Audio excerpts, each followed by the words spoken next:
Now see this. This is British.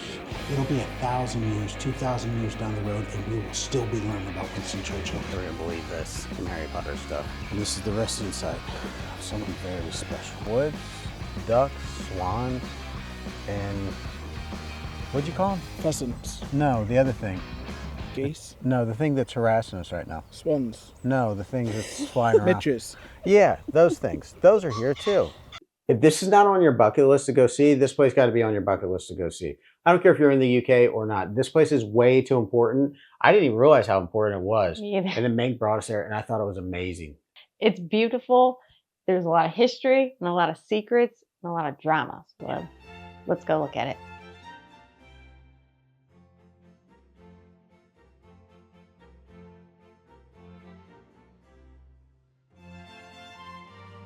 Now see this. This is British. This is what we want. This is what we want to see. Yes. Don't get me wrong, London's great. London is fantastic, but this, keep in mind when you say this is like the English countryside, this is what you're saying. This is in the middle of the countryside. So keep in mind when you're saying this, today we are attacking the gardens. We are going to take a tour of this, and a very, very famous person that I love was born in he was born here, right? Raised here? Yep, his whole family ancestry dates back, many generations here. And not only born here, but he's buried here. So the idea that I'm here is probably one of the coolest things on the planet. I'm super excited. Tiffany, do not ruin this. Yeah, for apparently me. this is the Richard show. This is the Rich Trippin' Day that Meg was nice enough to make happen, and I'm super excited about this.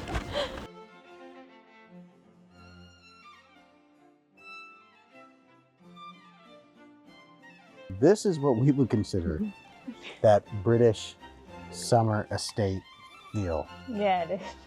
Especially today. It's like so nice. This is like the perfect day. Look at it. This is the perfect day with the perfect look.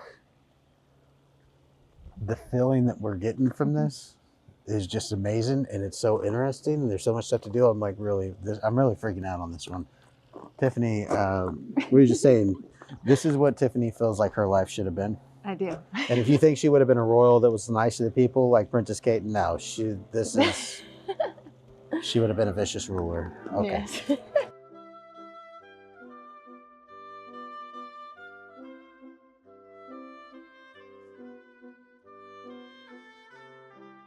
Did I say you could film on my property?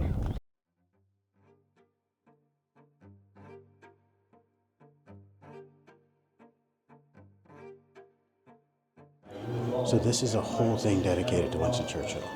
And I don't care what anybody says about Winston Churchill. That was one of the greatest men. How we learn about Alexander the Great, how we learn about, in America, George Washington, how we learn about some of the greatest people in history. It'll be 1,000 years, 2,000 years down the road, and we will still be learning about Winston Churchill. He was one of the greatest minds, one of the greatest protectors of a nation. Not just here, he worked with our government too. We are free, and you in Britain is free because of this man. There's nothing anybody can say about it. This is amazing.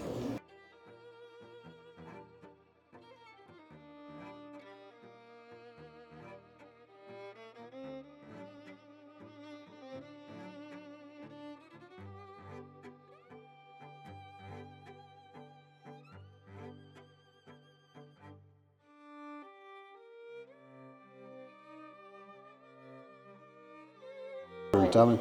Go ahead. This is what they would wear when they heard the alarm. Then they would just throw this over their clothes and run out to go hide in shelters. This is like a siren scene. So this is for the Blitz? For World War II. So they'd be laying in bed or something like that, and they just throw that on over there instead of setting up. Because, I mean, you look at what he wore back during that time. He invented it. He invented it. Yeah. When the air raid siren sounded, this was something that you could throw on over your clothes really, really quickly. Yeah, but it also says he would wear it immediately. Yeah, he wore it to popularise it. But No, he did the same when there were air raid sirens. That's, man, this guy. Even Stalin wore it. Now here we go. Now look. Because he was also one of ours. That's his passport? He's an honorary U.S. citizen as well. He had a home in Massachusetts. Oh. He was an honorary. He had a home in America too. He loved America. This is probably, to be fair with you, with Winston Churchill, we would say during this time, this is when our bond really started getting really strong. It was awarded by John F. Kennedy on the 9th of April, 1963. So we're in the India room. Always a danger. And this is the table where he would have his breakfast. And we have his paintings in the back. And just ease into his mind. And we was talking about it as far as noblemen of the UK goes. He did have access to the lavish life. But can you really say many British people of wealth had the pressure or the weight on their shoulders like Winston Churchill did? Because there was a point in our time that not only the UK relied on him, but the entire free world was relying on his decision making. And it's such a parallel to see this is the room where this man would relax and paint and have breakfast and Smoke his cigars. smoke his cigars as you do. Looking out on not just a normal garden, but a very beautiful garden. This is fantastic.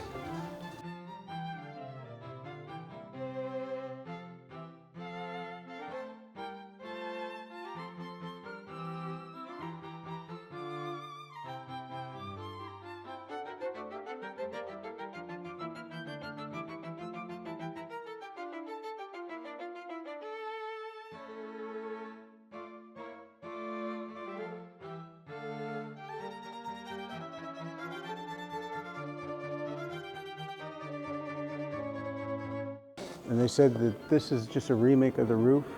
This is about This bit yeah, was printed. because they're restoring the roof right now. Restoring So the roof would actually look like this, but another 30 foot up. Yeah.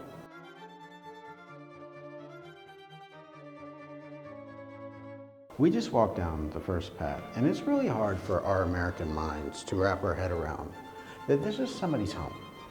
This was one particular family's home. There is only a few houses in the United States that are like that. Technically only one. It's called the Biltmore. I'm sure you've probably heard of the Biltmore. It was owned by the Vanderbilts. And that's the only home in the United States that would be close to this level, but still not on this level. So the idea that these are just spotted throughout the English and Scottish countryside of this grand of a place is just, it's hard to wrap. It's funny we mentioned the Vanderbilts. What was the chance of this? We're walking outside the castle. I don't know much of the history of this castle besides... Yeah, we knew nothing before we got there. We just knew it was, Winston Churchill's home. And then we mentioned the Vanderbilts. We go in, you see this image of, we're looking at this painting. That's Consuelo Vanderbilt. Like they married, there was a Vanderbilt in that castle. I thought that was really interesting. Like, what was the chances of that? All right, go back. Head around. Not always as grand. I mean, this is extremely unusually opulent. This is a palace, built for a specific reason to celebrate the victory at the War of Blenheim. This was built as a palace, unlike Buckingham Palace, for example, which originally wasn't a palace. It had things added onto it. So arguably some of the things you're seeing here are more impressive and remarkable. Certainly, clearly the size of it, of the grounds and the formal gardens, it completely eclipses Buckingham Palace. When I talk about stately homes being everywhere, there's a huge range of what you will qualify see. as a stately home. And of course, a lot of the things in here, the art, the ornaments and so on, that far predates Blenheim Palace. These will be treasures that have been gathered and gifted from all over the world for hundreds of years and passed down families before this was even constructed. So, Wow. what you see in here is an amalgamation of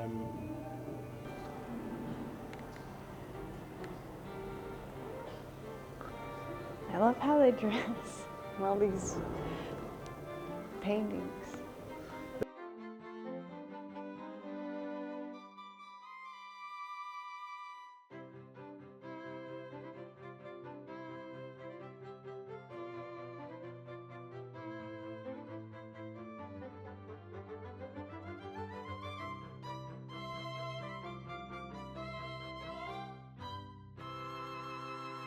So we're in this room.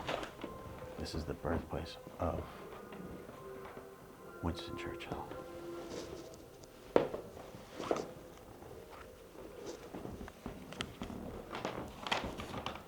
This is where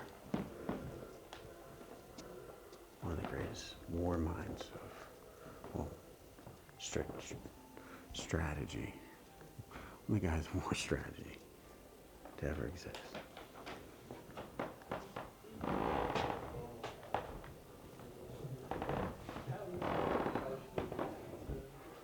Wow. There's few things that is more impressive to me than what I'm experiencing right now. There's very few things because it's so, that's what I'd say about the UK. How many times do I say this about the UK? It's not just impressive, it's relevant. Yeah. You just watched our hero. Even if you don't know that Winston Churchill is your hero, he is literally your hero because he is the reason that we do not speak German today. Mm-hmm. That man. Because if that man did not hold his bearings during the Blitz, if that man did not hold his bearings until America joined and was as strong as a leader as he was, everything would be different. That man, and was born in that room. That's insane. That is mind-blowing. That is awesome. So, we just left a private tour of the personal apartments. Yeah, it was really, really cool. There's a lot of interesting things that we seen, but we was not allowed to film. The Vanderbilts was here, was married into this family. There's a lot of Americans married into this family and lived in this castle. But there was so much other things, so much history, and so many cool things. I'm gonna switch up because my head's kind of jumbling, but it was very cool. Yeah, and it was amazing. Everything was decorated beautifully. Yeah, who was it they said was here? Sylvester Stallone was here. Yeah. his honeymoon. I'm married here. And married here. And Charlie Chaplin was here. Margaret Thatcher. So they got kind of, our people's been here. That's Yeah. cool. But right now, we're gonna explore the gardens.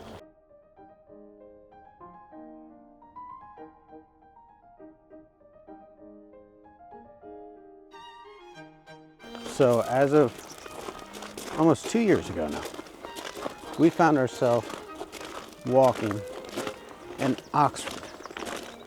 Now, 2 years later, we find ourselves walking in Oxfordshire. And the one thing we can say about Oxfordshire as a whole, if I know Oxford as anything else, it is the land of the most pleasant walks you could ever take.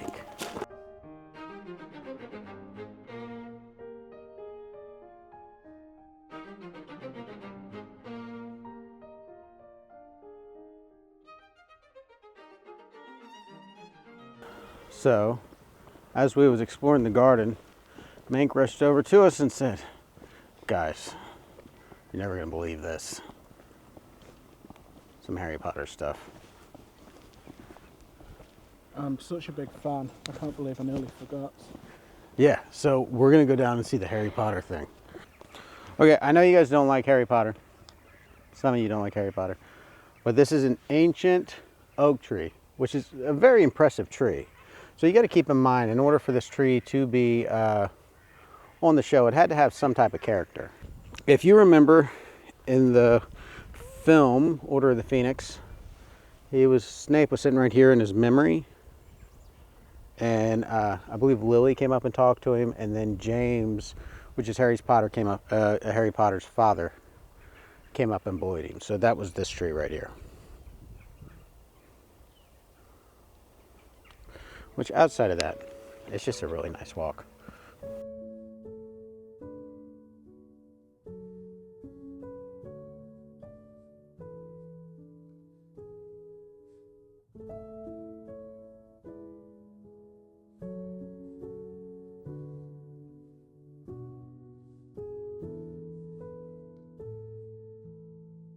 And it's so peaceful out here.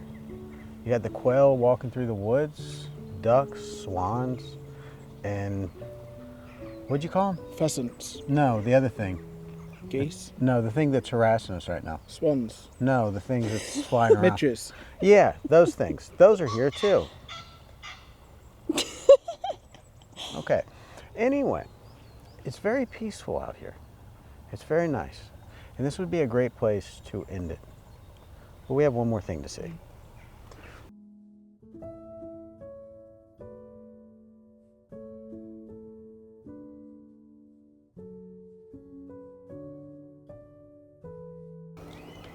Standing here, there's very few places that you go that most people in the Western world, when you go to, you know what, you owe a thank you.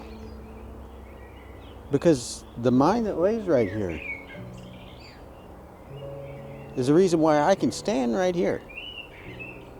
That I can go to these castles, that I can do what I want to do as an American, because this man, he was half American.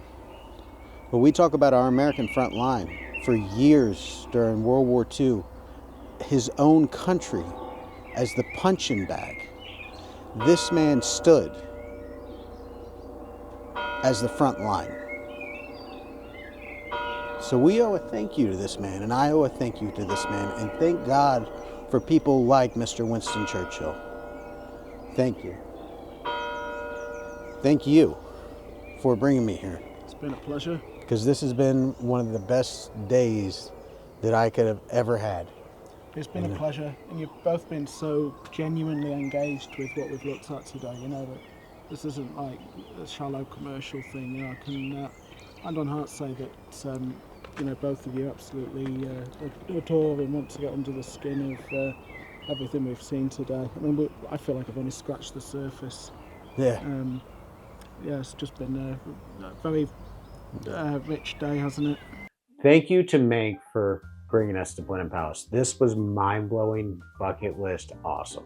It's so surreal, especially standing outside, like in the gardens and over where like the Harry Potter tree is, which was Meg's favorite part of this whole day. He loved it.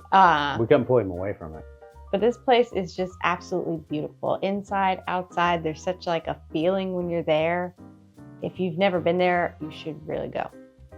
You should, because I mean, we didn't get to cover everything for this video because YouTube likes a certain length, and we would be here for hours. Yeah. But if you did want to watch more and you want to support the channel, we do put an extended version on the Patreon to where we talk about more stuff that we did. We get in a little bit more about the castle itself. And all the juicy bits. Yep, all the juicy bits, because even like this intro right here, right now, I'm going to say my name and end it. But for the Patreons, it's going to go on. I'm Rich Trippin. And I'm Tiffany. And that was Blenheim Palace.